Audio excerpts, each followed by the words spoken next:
कभी कभी आपको लगता है कि आपका दिमाग बिल्कुल नहीं रुकता।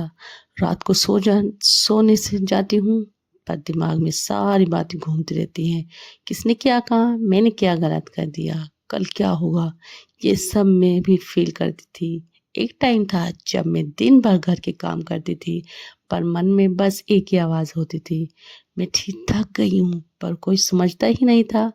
आज मैं आपको इस वीडियो में बताऊंगी कि क्यों हम डिप्रेशन का शिकार होते हैं, ओवरथिंकिंग सोच लेते हैं और इससे हमारी सेहत पे क्या असर पड़ता है। कुछ रियल पॉइंट्स बताऊंगी कि कैसे मैंने अपने घर बैठे ओवरथिंकिंग और स्ट्रेस से निकलना सीखा। और बिलीव मी, अगर मैं कर सकती हूँ तो आप भी कर सकती हैं। अस्सलाम वालेकुम मैं यूट्यूब फैमिली, कैसे हैं आप सब? अल्हम्दुलिल्लाह मैं बिल्कुल ठीक ठाक हूँ और आप सब भी खैरियत से होंगे। अल्लाह ताला आप सबको और मुझे बहुत ज़्यादा खुशियाँ दे और हम सबको अपने हिफ्ज़-ओ-अमान में रखे, आमीन। तो जी, आज मैं बना रही थी छोले। छोले मैं डिफ़रेंट तरीके से बनाती हूँ। टमाटर और प्याज़ को फ्राई करने के बाद उसकी ग्रेवी तैयार कर लेती हूँ, तब मैं इसको बना देती हूँ। तो साथ-साथ हम टॉपिक भी डिस्कस करेंगे और रेसिपीज़ भी आप देखते रहिएगा। चैनल पर आ गए तो भी सब्सक्राइब कर लें और अगर कोई भी पॉइंट्स क्लियर अच्छा लगा हो तो कमेंट्स करके ज़रूर बताइएगा और बताइएगा क्या आप भी ओवरथिंकर हो और स्ट्रेस में रहती हैं, तो ज़रूर बताइएगा। तो हर हाउसवाइफ की लाइफ में एक जो होती है, एक प्रेशर होता है जो सबको दिखाई नहीं देता, सिर्फ हमें दिखाई देता है। हर किसी को खुश रखना, हर काम परफेक्ट करना और खुद के इमोशन छुपा के जीना। आप दिन भर काम करती हैं, पर जब शाम होती है सब सो जाते हैं और तब आपका दिमाग चलना शुरू करता है। ये मैं सही कर रही हूँ? कोई मेरी कदर ही नहीं करता, अब मैं खुश क्यों नहीं हूँ? ये ही होता है ओवरथिंकिंग। जब हम हद से ज़्यादा सोचने लगते हैं, तब हम स्ट्रेस का शिकार हो जाते हैं। तो इसके कुछ रियल पॉइंट है जो मैं आपके साथ अब डिस्कस कर रही हूँ। इसका सबसे पहला जो पॉइंट है वो है एक्सेप्ट करो कि तुम स्ट्रेस में हो। अक्सर ही हम क्या करते हैं कि चाहे हमारे सिर में दर्द हो रहा हो, चाहे हमारी टाँगों में दर्द हो रहा हो, चाहे हम अच्छा फ़ील ना कर रही हों, लेकिन अगर कोई हमसे पूछता है, स्पेशली हमारे हस्बैंड, कि तुम थकी-थकी लग रही हो, तुम ठीक नहीं हो, तो हम बस ये कह देते हैं कि हाँ, बस ठीक हूँ। लेकिन यही हमारी सबसे बड़ी गलती रहती है। अगर कोई आपसे पूछ रहा है कि आप ठीक नहीं लग रही, तो कहिए हाँ, मुझे ये प्रॉब्लम है। जब तक आप किसी को कोई अपनी प्रॉब्लम नहीं बताएँगी, किसी को पता ही नहीं चलेगा। पहले मैं जब काम करती थी और थकन मेरे चेहरे पर लगती थी, तो मेरे हस्बैंड मुझे कहते थे कि ठीक हो? थकी-थकी लग रही हो, लेकिन जब तो मैं यूँ कह देती थी हाँ, मैं ठीक हूँ, लेकिन अब मैं कहती हूँ नहीं, मैं ठीक नहीं हूँ, मुझे ये प्रॉब्लम है।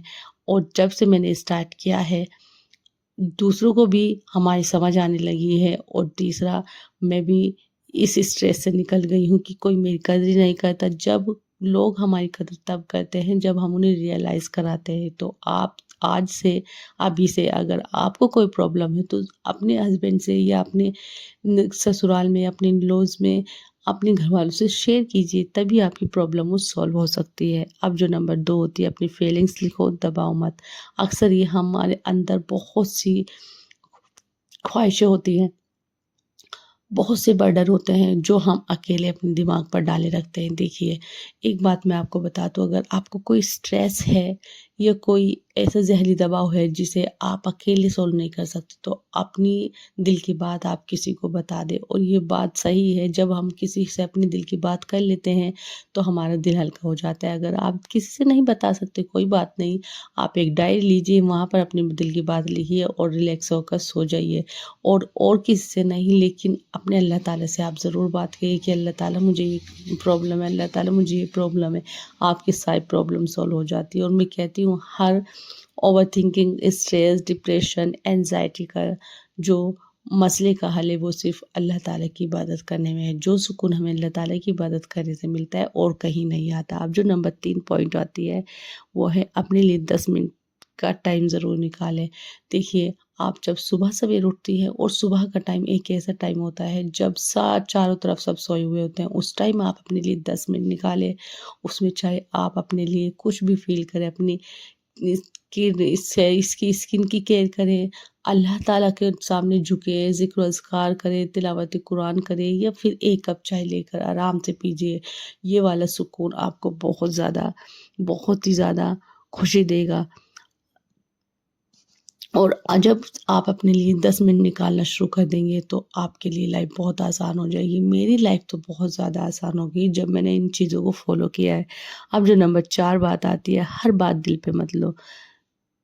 अब क्या होता है कि ससुराल में या कहीं भी कोई हमें कुछ देता है तो हम बस पूरा दिन उस बात के लिए सोचते रहते हैं और पूरा दिन स्ट्रेस में रहते हैं, ओवरथिंकिंग करते हैं, ये इसने मेरे बारे में ऐसा कैसे कह दिया, इसने मेरे बारे में कैसा कह दिया। ये हमारी सबसे बड़ी गलती होती है। देखिए, अगर सासू माँ ने कहा है कि तुम्हारा खाना इतना टेस्टी नहीं बना, तो हम सोचने लगते हैं ये मुझसे कभी खुश ही नहीं होती, हर चीज़ में मेरी कमी निकालती। लेकिन सोचिए, शायद वो बस मूड में नहीं थी या आपसे कह दे और शायद क्या पता वो खाना अच्छा ही ना हो, क्योंकि सबके अपने-अपने टेस्ट की बात है। तो ये वाली बात पूरा दिन सोचने से बेहतर है अपने आप को इम्प्रूव करो या फिर ये सोचो कि शायद उस खाने में ही कोई कमी थी या फिर वो उनकी आदत ही ऐसी है। जब हम ये बातें सोचने लगते हैं तो हमारी लाइफ ज़्यादा आसान हो जाती है। अब जो नंबर 5 होती है वो नेगेटिव थॉट्स। अब देखिए, हम जब खाली बैठे रहते हैं या कुछ भी काम करते रहते तो हमारे दिमाग में नेगेटिव थॉट्स आते रहते हैं कि सब मुझे ही कहते रहते हैं, सारा काम मैं ही करती हूँ। जब भी दिमाग में नेगेटिव थॉट आए, जैसे मैं बेकार हूँ या मुझसे कुछ नहीं होगा या कोई मुझसे खुश नहीं होता, तो तुरंत अपने आप को तुरंत बोल दो कि स्टॉप। चाहे माइंड में हो या ज़बान में, जब भी मुझे लगता था मैं कुछ अचीव नहीं कर सकती, मैं तुरंत बोलती थी नहीं, मैं कर सकती हूँ। और यही छोटी सी हैबिट दिमाग को ट्रेंड करती है और पॉजिटिव रहने के लिए। अब जो नंबर 6 पॉइंट होती है वो है फोकस बदलो। ओवरथिंकिंग तब होती है जब फोकस प्रॉब्लम पर होती है। आपने फोकस जो है उस प्रॉब्लम पे जब आप लगा के रखोगे तो आप कभी भी खुश नहीं रह सकते। अब जैसे मैं रोज़ लिखती हूँ, मेरे बच्चे हेल्दी हैं, मुझे घर मिला है, मैं अपने पैरों पर खड़ी हूँ। ये लिखने से दिमाग काम होता है और स्ट्रेस ऑटोमेटिकली कम हो जाता है। अब जो नंबर 7 की पार्ट होती है, वो है किसी अपने से बात करो। ये वाला जो वाला पॉइंट मैंने आपको ऊपर भी बताया है कि जब हमारे दिल में कोई प्रॉब्लम होती है या हमारे दिमाग पे कोई बर्डन होता है तो किसी अपने से शेयर कर लिया करें। जब हम अपनी लाइफ को शेयर कर लेते हैं तो हमारी लाइफ ज़्यादा आसान हो जाती है। अब जो नंबर 8 की है, अपने पैशंस या हॉबी से दोबारा जुड़ जाओ। अब देखिए, ओवर थिंकिंग हमें जब होती है जब हम बेकार बैठे रहते हैं। घर की काम हम पूरे दिन तो नहीं कर सकते, खाली भी बैठते हैं। तो अगर आपको कोई शौक है कि मुझे ये काम करना है तो वो करो। अगर आपको कुकिंग करना पसंद है, पेंटिंग करना पसंद है या यूट्यूब चैनल पर कंटेंट देखना पसंद है और बनाना पसंद है तो आप इस फील्ड में भी आ सकती है। इससे आप स्ट्रेस से भी बचेंगी, ओवरथिंकिंग से भी। और जब से मैंने अपने यूट्यूब चैनल बनाए हैं, मुझे कुछ और काम ही नहीं है, दूसरे मेरे बारे में क्या कर रहे हैं, लोगों का काम है कहना। लेकिन अब मैं अपने काम पे ध्यान देती हूँ, मुझे इन चीज़ों से ही फ़र्क नहीं पड़ता। अब मैं बस अपने काम की तरफ ध्यान देती हूँ, मुझे कोई क्या कह रहा है इससे मैंने सोचना छोड़ दिया है। और एक बात याद रखिए कि जो हमारी ओवरथिंकिंग होती है, स्ट्रेस होता है, वो हमारी लाइफ का एंड नहीं होता है। ये सिर्फ़ एक सिग्नल है कि आपको थोड़ा अपने लिए जीना शुरू करना है। आप सिर्फ़ एक हाउसवाइफ़ नहीं हो, आप घर की हार्ट बीट हो। आप उनकी तरफ देख लीजिए जो आपके बच्चे हैं, वो बच्चे सिर्फ माँ से के करीब होते हैं। जब आप खुद खुश होती हैं तो पूरा घर पॉजिटिव एनर्जी से भर जाता है। आज से बस एक लाइन याद रखें, मैं अपने थॉट्स को कंट्रोल करती हूँ और मेरे थॉट्स मुझे नहीं।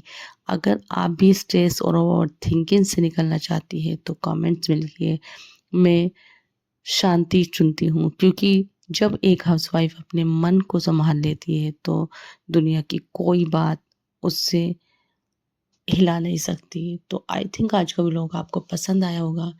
ऐसी मोर वीडियोस के लिए आप चैनल पर क्लिक करें और ऐसी बहुत सी मोटिवेशनल वीडियोस आपको इस चैनल पर मिल जाएगी। और आपका बहुत बहुत शुक्रिया कि आपने मुझे इतना प्यार दिया।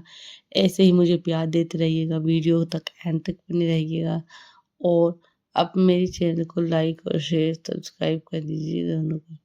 मिलते हैं अगली वीडियो में इंशाल्लाह, तब तक के लिए अल्लाह हाफ़िज़।